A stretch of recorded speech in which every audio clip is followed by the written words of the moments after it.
It takes courage to be in academia, to put your ideas out into the world, to be questioned and critiqued and potentially rejected.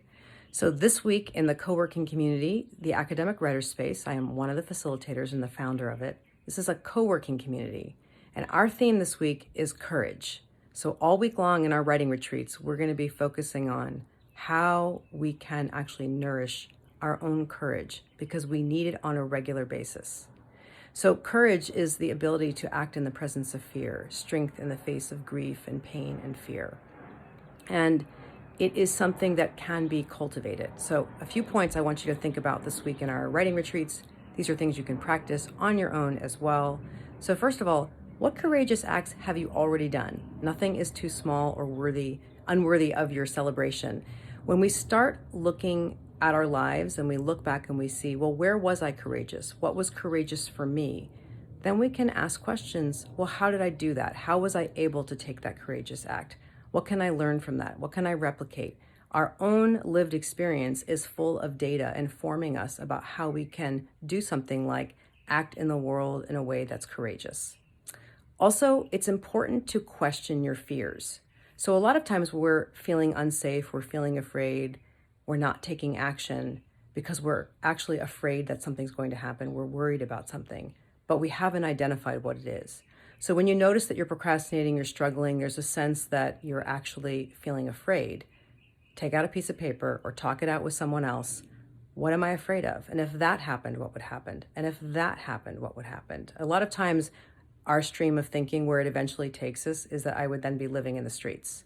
So we often haven't actually identified what we're afraid of, and then we let them go unchallenged. They go unchecked and unquestioned so they can really rule the roost and have power over you. Regarding courage, another thing that's really important, you get to say what's courageous for you.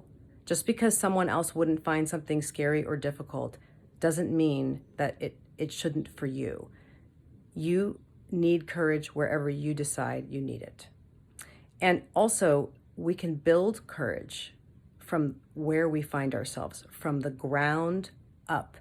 If you've really been going through a tough time, you haven't been very assertive in acting on your behalf, you haven't been putting your writing out there for review, you've been held back in fear, that's okay.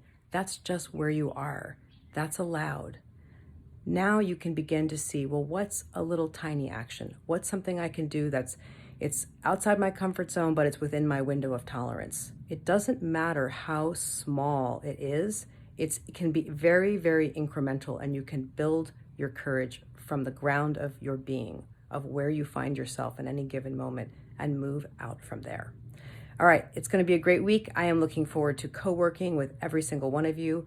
Please come and try the Academic Writer Space for free for a week and experience what being a member of our community can do for you, for your productivity, your real world productivity, getting things done, and also for your well-being.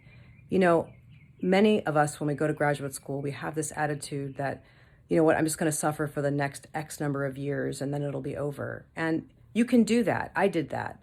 I just want to let you know there's another way, and we are unlocking that code of how can we work in a way that works for us in our co-working community. So we'd be so happy to welcome you.